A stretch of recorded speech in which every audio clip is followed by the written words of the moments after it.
Salut tout le monde, j'espère que ça va bien.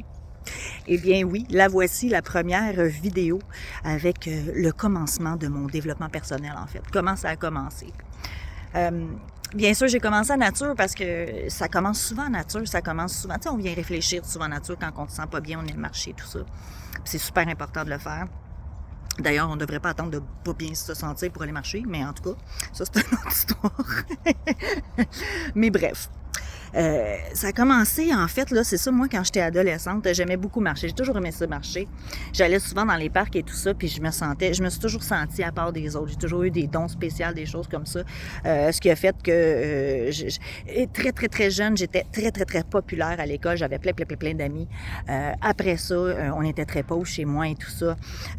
Mon père avait aussi, en tout cas, moi, après évaluation de tout ça, après analyse de toute ma vie, tout ça, je pense que mon père était en dépression une grande partie de sa vie aussi et tout. Il nous aimait, on manquait pas d'amour. On manquait beaucoup de sous, mais on manquait pas d'amour, tu sais. Alors, il y avait toujours quelque chose qui me manquait. Puis mon père était comme ça aussi. Mon père était super ambitieux, mais ça réussissait pas. T'sais, c'est comme il avait beau avoir des bonnes idées, il avait beau être un bon, un incroyable peintre, un incroyable mais ça ne fonctionnait jamais, ces affaires. Et il a tellement cherché longtemps et tout ça, comment faire pour s'en sortir, c'est jamais arrivé malheureusement. Mais, grâce à lui, moi j'ai de l'espoir. On peut dire ça, il m'a donné de l'espoir parce que justement, on a commencé ensemble ce développement-là. On se posait beaucoup de questions et mon père s'est mis à s'intéresser à des livres, à des choses comme ça par rapport au développement personnel pour se retrouver. Et moi, d'emblée, quand je l'écoutais parler, je me disais, mon Dieu Seigneur, OK, il a compris ça comment et tout ça. Puis avec le temps et tout, justement adolescente, quand tu te découvres un peu la révolte et tout, là je suis allée un petit peu vers tu sais, je me suis fait intimider à l'école et tout ça aussi. J'ai subi beaucoup de haine et des choses comme ça, beaucoup de jugement envers moi et tout. Puis ça fait réaliser des choses beaucoup, hein, ça fait changer ta vie au complet. Plus tard, j'ai eu un cancer, ça aussi, moi vous en compter un bout là-dessus plus tard. Mais bref. Tout ça pour dire que finalement, c'est ça, quand j'ai commencé, mon père cherchait des livres et tout ça, parce qu'on s'entend que moi, j'ai plus que 40 ans, là, fait qu'Internet et Google, là, ça n'existait pas là, dans mon temps. Là, même les téléphones, on s'entend que on n'avait pas ça facilement comme ça. C'était pas aussi facile. Fait qu'on cherchait beaucoup les livres, des choses comme ça et tout. Et après avoir chercher dans les bibliothèques, m'informer et tout ça. J'ai vu des gens qui avaient fait du développement personnel et tout. Et il y a un livre qui est revenu et que je dis maintenant, franchement, là, si vous avez un bon livre à lire, quelque chose à lire que vous voulez, attendez une petite minute, on ferme la porte. Eh bien, c'est le livre pour commencer. Parce que la base du développement personnel, c'est de se connaître. Ça le dit, c'est développement personnel. Fait que si tu te connais pas, tu pourras pas arriver à ton développement personnel. Fait que la première chose à faire, c'est vraiment de te comprendre toi-même. Donc, la base de ça, c'est d'écouter ton corps. Eh bien oui, mesdames et messieurs.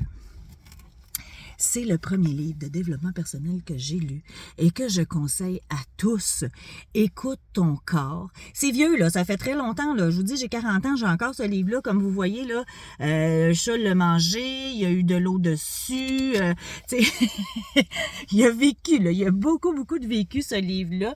Puis encore aujourd'hui, ça arrive que lui et un autre livre que je vous reparlerai aussi, là, qui le suivait après celui-là, dans le fond. Ce livre-là est génial. Ça m'a appris plein de choses. Moi, depuis là, ce livre-là, que j'ai découvert ça, écoute ton corps, j'ai commencé, la première chose, c'est les médicaments. Moi, j'ai toujours été quelqu'un de très, très naturel. J'aime pas les médicaments et tout ça. Puis je cherchais toujours à comprendre c'était quoi le mot au lieu de dire, OK, je vais prendre une Tylenol, tu sais.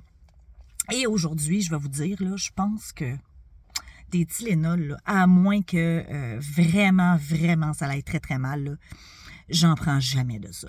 D'ailleurs, ça fait au moins 2-3 fois que je jette un pot de Tylenol parce que ça fait comme 2 ans qu'il est expiré dans mon armoire, là, tu sais. Mais c'est ça. J'ai compris là-dedans que, oui, quand j'ai mal à la tête, là, ça veut pas dire, oh, prends une Tylenol, ça va être correct. Quand j'ai mal à la tête, je me demande pourquoi. Est-ce que j'ai mal dormi? Est-ce que je suis déshydratée? Est-ce que je suis stressée? C'est ça, tu sais, c'est comme ça qu'il faut se guérir, tu sais.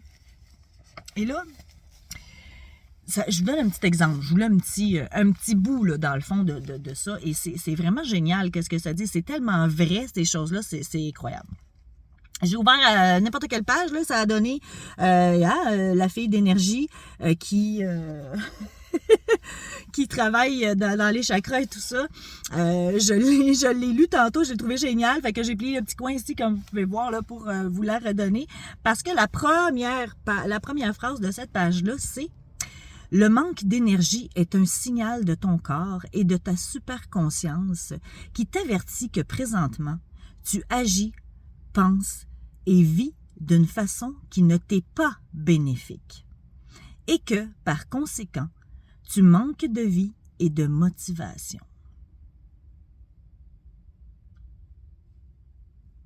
Je vais la relire. Le manque d'énergie est un signal de ton corps et de ta superconscience qui te guide à 97%, je te ferai remarquer juste comme ça, qui t'avertit que présentement, tu agis, tu penses et vis d'une façon qui ne t'est pas bénéfique et que par conséquent, tu manques de vie et de motivation. J'ai quasiment le goût de la lire 3 fois. Mais c'est tellement ça. Tu sais, votre corps, là, il sait tout. Vous les avez toutes les réponses à ce que vous voulez. Si vous manquez de motivation ou vous dites « Oh, moi, j'ai pas le goût, je peux pas, j'ai pas d'argent, j'ai pas le temps. » Ça, c'est juste des excuses, ça. Votre corps, là, il sait. Votre corps, il vous a averti de tout ce qui est arrivé dans votre vie. Puis même si vous étiez très jeune, tu sais, des fois, on n'en a pas conscience, on s'entend, puis c'est bien normal, mais des enfants, disons, qui sont asthmatiques, diabétiques. Asthmatique, c'est un petit peu plus touché, c'est les allergies, puis encore là, c'est ton corps qui te parle, hein? Même si c'est une allergie, c'est ton corps qui te parle. Il y a quelque chose qui est débalancé quelque part, il y a quelque chose qui marche pas quelque part. Fait qu'au lieu de prendre une petite pilule, puis de mettre un plaster dessus, puis de faire comme, oh, on va faire un semblant qui est pas là, puis il va grandir en dessous du plaster, on s'entend, parce que tu fais semblant qu'il n'est pas là, ça marche pas, là. Il va se déplacer, ou il va agrandir, ou il va changer, mais il va rester là. Fait que cette pilule-là ne fera plus effet à un moment donné, il faut falloir peut-être que tu en prennes un autre. Puis là, ça n'arrive pas dans les 5 prochaines minutes, là. Ça arrive 10, 15, 20, 25 ans plus tard, et là, tu te rends compte que manger un gâteau par soir, ça a fait que tu es rendu diabétique. Simple de même. Mais si on commence à analyser, depuis que j'ai commencé à analyser, je me comprends tellement mieux, là, je le sais tout de suite. Tu sais, c'est rendu que j'arrive chez le médecin puis je fais « Hey, là, il m'est arrivé telle affaire, j'ai je pense que c'est ça. » Et là, les médecins qui sont là, ben là, on va commencer par passer des tests, nanana. Et moi, j'aime pas ça. Moi, je suis très naturiste, comme je le dis, et tout ça. Et là, j'arrive chez mon médecin, puis là, je fais, OK, mais là, moi, j'ai regardé. Moi, je suis un peu capotée, faut le dire. Mais ça marche super bien. Sérieusement, là, j'en ai pas pris de médecin. Un bel exemple de ça, là. Le fait que j'écoute mon corps, OK, a fait que un moment dans ma vie, j'ai été extrêmement stressée. J'avais des gros problèmes d'estomac, de foie et tout ça. Les matins, je me levais, j'avais mal au cœur, je me sentais pas bien, j'étais fatiguée. Même là, qu'on se demandait si justement j'avais pas des gros problèmes de foie, là, tu sais, une maladie de foie, des choses comme ça, c'est super grave, là, tu sais, quand même. Et en analysant, dans le fond, je dis, c'est mon corps, il me pose des questions. Je me suis mis à analyser tout ça, je me suis mis à écrire, je me suis mis à comparer des jours, des choses comme ça, quand est-ce que j'étais mieux, pas, ou peu importe, les choses qui me faisaient pas et tout. J'étais allée chez le médecin, j'ai passé plein de tests. Là, eux autres, il n'y a rien. C'est de l'anxiété chronique. Et moi, ça, là, elle est bonne en hostie, celle-là. Excuse-moi, de l'anxiété, là, c'est pas chronique, là. Arrêtez, là, ça, c'est les mots inventés pour ceux-là qui font du cash en haut, là, OK? On s'entend dessus, de l'anxiété, c'est pas chronique. C'est pas chronique, l'anxiété. Ça est arrivé quelque part dans ta vie, c'est capable de repartir. Ça va peut-être être long, ça va peut-être être un processus, mais c'est ça. Il y a pas de t'es pris avec ça toute ta vie. Non. T'es pris avec le gars qui veut te donner des médicaments avec ta vie. C'est ça ton problème si jamais on t'a dit que tu faisais de l'anxiété chronique. OK? On va mettre ça au clair tout de suite. Ça, c'est une affaire qui m'insulte quand les maudits médecins ils disent ça. Ça me fait capoter. Fait que bref. C'est ça, c'est pas sorti de nulle part, tu sais. Fait que moi, je me suis mis, c'est ça, à analyser ma vie, regarder comment je mangeais, le stress et tout ça, qu'est-ce qui se passait. Et devinez quoi? J'ai pas pris une pilule. Et là, moi, mon médecin, elle m'avait dit là, que moi, là, elle me prescrivait des pilules pour l'estomac que j'allais prendre à vie. C'était tout le temps parce que c'était ça, là, c'était mon anxiété chronique qui faisait ça, donc ça n'allait jamais partir. Fait que c'était les pilules à vie et là c'est plein d'affaires puis là c'était pas un régime là mais juste les pilules puis là si jamais ces pilules là faisaient pas là il allait m'en donner un autre puis là c'était un test puis ci puis ça puis ça se pouvait très bien que ces pilules là me causent des problèmes de foie fait que là il fallait que je prenne d'autres regarde là non. Moi, j'ai fait non, je veux rien savoir de ça. J'ai rien pris du tout. J'ai tout analysé ma vie. J'ai réglé mon problème. J'ai regardé qu'est-ce qui se passait. J'étais allée faire de la méditation. J'étais allée faire de la relaxation. J'ai fait des soins énergétiques, des choses comme ça. Et devinez quoi?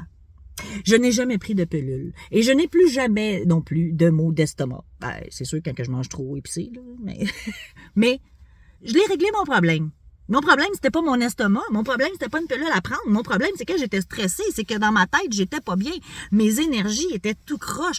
Tout était débalancé. Fait que tout digère mal. Fait que c'est ça. C'était ça, mon problème. C'est l'importance. Écoutez votre corps. Votre corps a toutes les solutions. Toute la nature, toutes les solutions sont là. On n'en a pas besoin des produits chimiques. Puis écoutez, là, moi, j'ai eu un cancer, OK? Fait que dites-moi pas, oh, mais là, tu sais, cancer, là.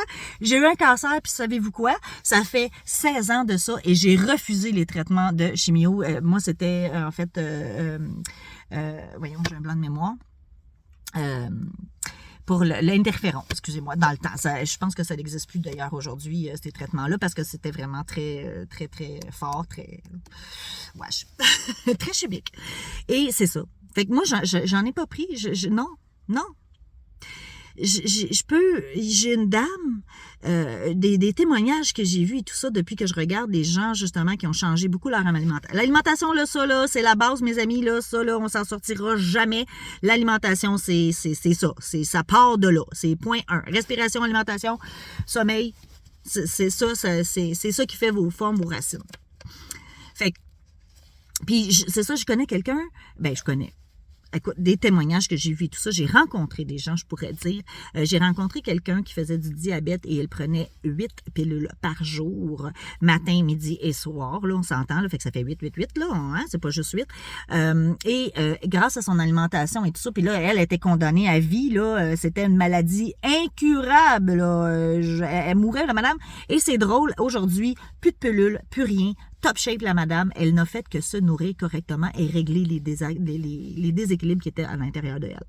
Même affaire pour la sclérose en plaques. Je le sais, vous ne croyez pas. Mon meilleur ami a la sclérose en plaques, puis il me croit même pas. Fait que, mais c'est vrai. J'ai été témoin de quelqu'un qui s'est guérie elle-même de la sclérose en plaques sans jamais. Elle a essayé tous les traitements à vie. Elle était rendue en chaise roulante. Et ça allait hyper mal et tout ça. Et tout d'un coup, elle s'est dit non, moi, il n'y en est pas question. Il n'est pas question que je vive comme ça puis que ce soit ma fatalité. Fait qu'elle a tout changé dans sa vie, son alimentation, sa façon de vivre et tout ça. Et paf! Arrêter toutes les pilules. Puis quand elle a commencé à arrêter toutes les pilules, tous les symptômes ont commencé à arrêter aussi. Fait que les pilules, là, il faisait pas rien que maintenir sa maladie, il est en train de la tuer. Puis c'est la plupart des gens qui prennent beaucoup de pilules et tout ça, c'est ce qui se passe. Vous tuez à petit feu, en fait. Vous plantez vos clous de tombe. C'est bien plate à dire, mais c'est ça. Puis les médecins, eux autres, là, pourquoi? Pourquoi ils voudraient vous aider? J'ai posté ça il n'y a pas si longtemps, justement, un chercheur qui a trouvé des façons naturelles chez les enfants pour éviter les cancers et tout ça. Et il est allé voir les instituts pharmaceutiques et tout ça, et les hôpitaux et tout avec ça, parce que, wow, il est allé direct en haut, là, lui, là, et il s'est dit, écoute, c'est révolutionnaire et tout, ces techniques-là et tout ça, ça pourrait régler le 3/4 de nos TDAH et de nos problèmes de dépression et tout ça. Et devinez ce qu'on lui a répondu. Et là, on parle d'enfants, là.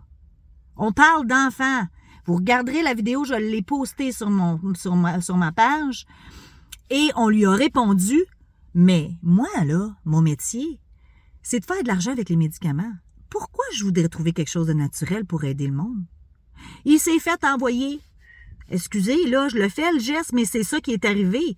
Fait que les solutions sont là, on les connaît, tout le monde les connaît, les médecins, ils savent tout. Ben, pas les médecins nécessairement, parce que les autres sont très brainwashés, là, mais il y a beaucoup de médecins, d'ailleurs, qui commencent à partir de la médecine puis de s'en aller vers ailleurs, vers les choses naturelles et tout ça, c'est pas pour rien.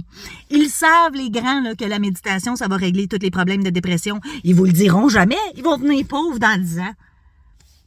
C'est super poche, là, mais votre société est comme ça. Notre société est comme ça. Puis il faut le savoir.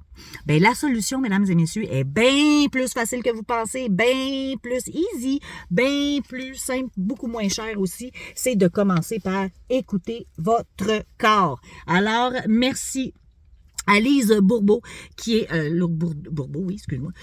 Bourbeau, qui est une écrivaine incroyable. Elle a fait plusieurs autres livres aussi. Il y en a d'autres aussi, comme ça, d'Écoute ton corps et tout, à lire et relire et relire et relire et relire. Livre de chevet. Vous filez pas une journée, ça va mal dans votre vie. Garde, t'ouvres une page et tu dis, ah, voilà, OK, les exemples de bien et de mal sont nombreux. On sait qu'il est bien de manger, on doit le faire pour se nourrir, pour fournir l'énergie à notre corps physique. Alors, s'il est bien de manger, ça doit être encore mieux de manger davantage. Non, s'alimenter excessivement n'est bénéfique que pour personne. On augmente le travail du corps. Fait que, tu sais, c'est ça. Il y a plein de trucs comme ça. Puis là, tu dis, ah, OK, bon, peut-être que ça vous a rien dit, cette phrase-là. C'est pas de problème, ça vous dit rien. Prenez-en un autre, lisez-en un autre. C'est génial. Moi, j'adore ça. Et des fois, quand j'ai mal au ventre ou des choses comme ça, je me rappelle ce livre-là et là, je vais voir et c'est comme ça que je règle mes problèmes. Je vais quasiment jamais au médecin, là. Moi, là, quand t'as la grippe, là, prends le Tylenol, couche-toi, là. C'est ça, la grippe. La grippe, là, c'est pas fait pour dire, OK, ben là, t'as la grippe, tu gagneras pas sur moi, mon virus écœurant. Je vais prendre des pilules puis je vais aller travailler pareil. T'sais. Non. La grippe, là, c'est là pour te dire, excuse-moi, j'ai besoin d'un break. Je mets la switch à off, éthique. OK? That's it, that's all. Fait que repose-toi, va pas travailler pareil. Tu vas empirer ton cas si tu vas travailler avec ta grosse grippe et tout. Couche-toi. C'est ça.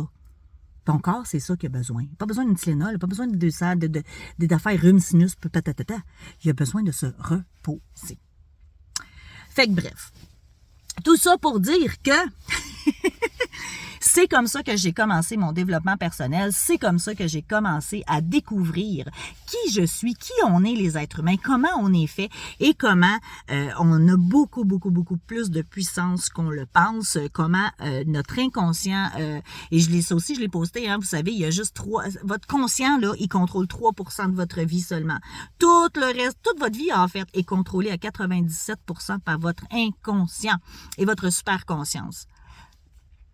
Fait que si vous pensez que vous avez le contrôle avec ce que vous voyez et ce que vous pensez à première vue, vous êtes complètement dans le champ. Votre corps ne fonctionne pas du tout comme ça.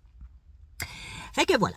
Fait que sur ça, il va y avoir une autre suite, un autre livre, un autre petite vidéo quand même de 20 minutes pour vous expliquer un petit peu mon parcours et les différents outils que vous avez aussi, qui est très facile d'utilisation à la maison, puis qui peut changer votre vie, qui a changé la mienne aussi.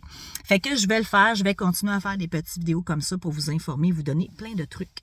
Tel quel. Alors voilà, suivez-moi pour probablement la semaine prochaine une autre vidéo sur la façon en fait que j'ai commencé mon développement personnel et le petit truc facile à mettre à la maison. Et sur ça, je vous souhaite une super belle journée. À bientôt. Bye bye.